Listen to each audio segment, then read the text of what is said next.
Some tea time today, I think probably fair to say. 20 points, one off a career high, and some early buckets, especially from three. Just it seems like the last couple of games a little more confident in your shot, especially from deep. Yeah, just getting in extra shots during the week has helped me gain more confidence and just not hesitating, just taking what's given to me. You guys, it was kind of back and forth for a lot of the game. I mean, the start of the game was 5-0, then 5-0, then 7-0. It was like runs, and then you guys are up one, third quarter. They're starting to push. Bella gets that and one and does one of her patented Bella celebrations. How much did that kind of fire you guys up? Because you went on a 9-0 run after that and kind of put them away from there. Yeah, I think that was a huge turning point in the game. I think after Bella's and one, I think we almost had 3 or 4 and ones in that quarter, or throughout the second half. And so I think that really pushed our momentum out, and it kind of started on the defensive end. We got a lot more aggressive, and tried to just make them take really hard twos. And once they started missing a lot of those, we had transition buckets and just really got on a run. So coming out of the half, we really wanted to just bring up the energy and try push as much as we could. Charlisse, the two games this weekend, you took 18 total shots, which maybe is a career low in a weekend, but obviously, you go 2-0, which is what matters most. You get 11 assists today. You're affecting the game in a bunch of different ways. How much have you kind of bought into just playing a little bit different of a role in the past than when you're taking 25 shots and kind of most of the offense is flowing through you and has to flow through you? Yeah, I think, I don't need to take 25 shots for our team to win, and that's kind of been the mindset this whole year. Is I'm playing a lot more of a point guard role, and really trying to work on that point guard position, just to develop my game looking forward into the future. And so when we have 5 or at least 4 people in double figures every game, we've won almost every game. I don't know what the stat is on that, but I could probably tell you that we would have won those games. And I think a lot of that is creating shots for people, and especially with AT out, who is such a big playmaker for us, that falls heavily on me and LA. And so just being able to get our shooters open and let them knock down shots is a really good feeling. And I think I almost love celebrating a good assist rather than a bucket sometimes. So yeah. Taylor, when you have a big day like this, what's really clicking for you, and how does that feel like? I think just once my 3 goes in, I gain more confidence. I'm like, I can just shoot again and go in. So, yeah, just playing with no hesitation. Yeah. And then coaches talked about LA taking a bigger role in the offense with AT out. What have you seen from her and her progress so far? Everything. I mean, she can do it all. She's a great player. She's really smart. Coming off the ball, people have tried to play her every which way in an on-ball screen, and, she either gets around it and takes her own little floater, or finds bigs and gets them open, or shooters. And I think the more confidence that she has going into the games, the better for us it is. And she's still learning, obviously. She's a baby, and this is a whole different world for her in America. And so I'm super proud of, how the way she's come out and just played with so much confidence. And, she doesn't really get down on herself. She knows her game, and she's really confident in her ability.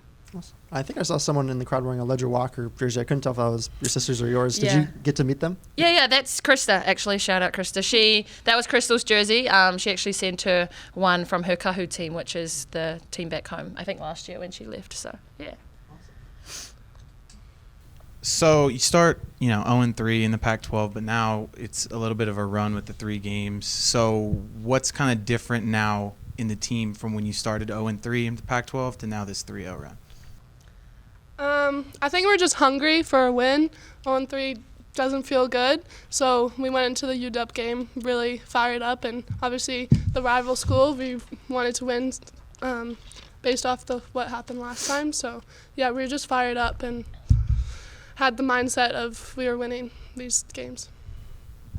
And then obviously, at least ranking-wise, the next 3-4 games, really tough stretch of the schedule. So to have those 3 games, but also then a win kind of like this, how big of that is that momentum-wise going into a stretch like you have coming up? It's huge. I think just winning against such tough teams in both Arizona and ASU. Although ASU's, probably the bottom of the pack, they are a really tough team. And especially getting this win over Arizona. The Pac-12, there's been so many upsets already. They're not really upsets, but going deep into the Pac-12 play, any win that we can get is going to be so crucial. And so looking forward ahead to our schedule, we're going to be playing top 5 teams almost back to back every week. So it's just good to get these wins under our belt and focus on what we can do to compete in these games coming up. after last game when you guys had such a big start, you go down early today. What was said in that first timeout in the first quarter that kind of got you guys going, or was it just like feeling out the game and then once that timeout happened, you were able to reset? This game or the last game? This game. Well, you were up 18-0 last game. You were down 12-5 this game, and then after the first quarter timeout, you guys really turned it on after that. What was said from Coach E to get you guys going?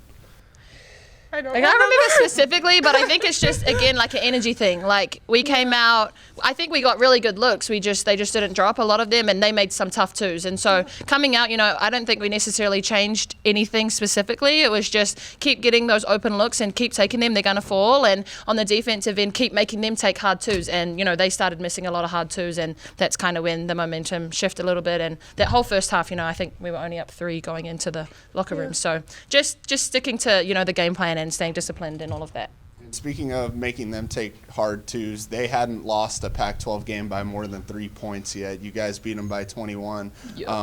What was really working on the defensive side of the ball? Was it, good switches or pressures? What was working I today? think we're just really lucky we can switch 1 through 4, and our scout was really good, so just scouting them well and just playing to the scout really helped us, and just being able to switch is really an advantage. Yeah, and I think especially like with these weekend games, the turnaround is so quick, and only having 1 day to scout. I think yesterday's practice was really good. I think the girls were really locked in and really knew. We didn't go like 100% or anything running wise, just because got to save the legs. But I think we were all mentally locked in and knew what we wanted to, how we wanted to defend them coming out. And I think we kind of let Gilbert. She was great for them. I mean, she'd make some really, really tough twos, but keep making her take those hard shots and kind of just taking away all those other options. And that was the game plan, and it really worked. So shout out to Laurie, our assistant coach. That was her scout. Yes. For you guys, I think it's been talked about so much in the past, the depth and the bench you guys have. You're down AT, obviously. B's in foul trouble for a lot of the game. Yet you still get 15 points from the bench. You can turn to Jenna, you can turn to Kira, you can turn to Jess and Alex. How much different does that make kind of the way you guys can approach the game when it's not 5 or 6 players? You have 8, 9, and when AT comes back 10 deep, when Kia comes back 11 deep. Yeah, I think it just gives everybody, the confidence to go out there and play as hard as they can for however long they're out there, because, we've got subs that can come in and, we have fresh legs coming in. And so I think, our benches that come in and they have such an impact, they don't just come in and now people can settle on defense. They have to play all 4 or 5 of them that come in, and they play so well for us. They know their roles really well, and I think just being able to have the rotation really helps us in these close games down the stretch.